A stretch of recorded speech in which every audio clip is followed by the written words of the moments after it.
You know this guy. He's somewhere in your life right now. Maybe he's your brother. Maybe he's the one you're dating, and you've quietly started keeping his appointments in your own head. Maybe. And this is the one nobody wants to land on. Maybe when the house goes quiet at night, he's you. We're going to figure out the same thing either way. There's one small move this guy makes, and you've probably seen it. He starts clearing the table or loading the dishwasher, just slowly enough that eventually someone says, "Leave it, I've got it." And some quiet part of him was kind of hoping they would. He'd never admit that, but he wasn't exactly rushing either. By the end of this, I want you to see what that little move is actually protecting, because it isn't laziness, and it isn't really about the dishes. It's something a lot more human, and there's a real cost hiding under it that almost nobody says out loud. Stay with me, because I'll name it. Let's get the obvious version out of the way, because the internet already thinks it has you figured out. The video games. The job that's always about to turn into something bigger. The way someone else somehow ends up running your calendar. Lazy, selfish, stuck. That's not it. Or it's not the part that matters, and it's not new either. Psychologists have had a name for this for the better part of a century. Carl Jung borrowed a name for it. The Puer Aeternus, the eternal boy. Someone who stays young on the inside, on purpose. Who keeps every door open and walks through none of them. One of the people who worked with Jung called it a provisional life. A life lived like a rehearsal. Always getting ready for the real thing, never quite starting it. Hold that word, rehearsal, because everything that follows runs on it. Here's why it lasts so long. Maybe you've seen this in someone else. Or maybe you've seen it in yourself. Think about what you're actually good at. You're easy to be around. You don't take yourself too seriously. You're the one who keeps it light when everyone else is wound tight. People relax around you. In your 20s, this is basically a superpower. You're not anxious about the future the way everyone else seems to be. You're fun, and people forgive almost anything for fun.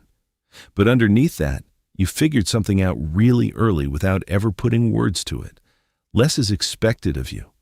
And if less is expected, you can't really fail. So here's how the whole thing works. And it works through 3 traps. They get heavier as they go, and the third one is the one almost nobody sees coming. Trap 1. The fear of being ordinary, because the scariest thing was never failing. The scariest thing is trying with everything you have all the way and finding out your best is just average.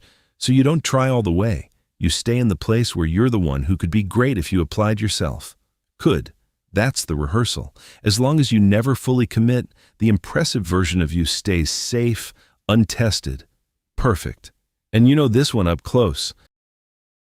There's a notebook somewhere, full of the start of things. The first 3 pages of the plan. The course you bought at 1 in the morning because that night you really believed this was the turn. And how alive you were. Not in the doing, in the believing. The believing is the part you're hooked on, and the people around you have quietly learned not to get their hopes up at the same speed you do.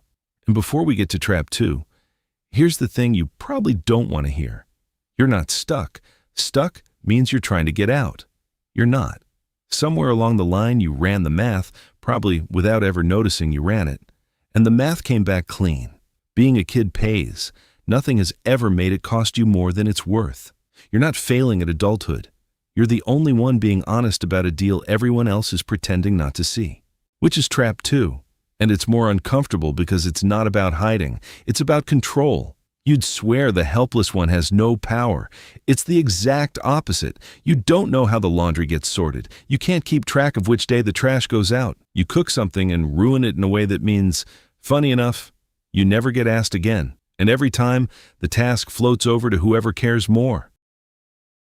That isn't weakness. It's a strategy. Even if you never chose it on purpose, your indifference is the leverage.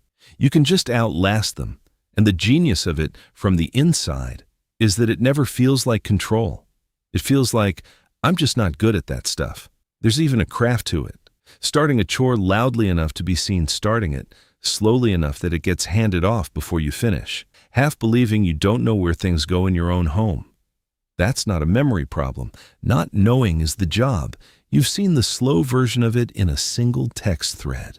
Someone asks if you ever called the landlord back. You say you're on it, And a week later, they call the landlord themselves because some part of you always knew they would.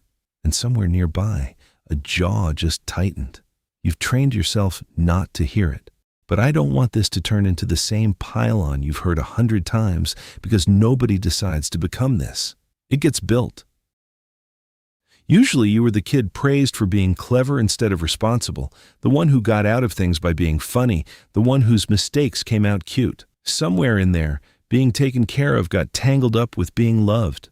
So letting go of the helplessness doesn't feel like growing up. It feels like losing the thing that keeps people close. And here's the part almost nobody says out loud. You didn't build this alone.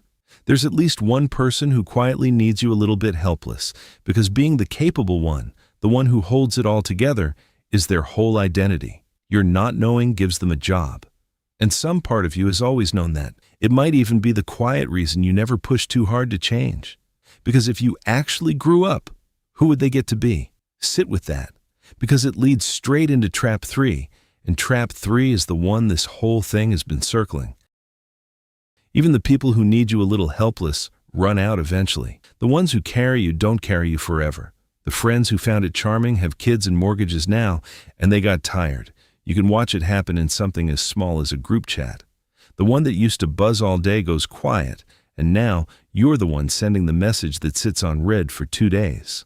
Nobody decided to push you out. You just slowly stop being someone they needed to include. The partner who managed everything either leaves or goes quiet in a way that's worse than leaving. And the role that protected you for 20 years, the fun one, the low-maintenance one, the guy nobody has to lean on, turns into something else. Because being undepended on sounds like freedom, and it feels like freedom for a long time. But people build their lives around the ones they need.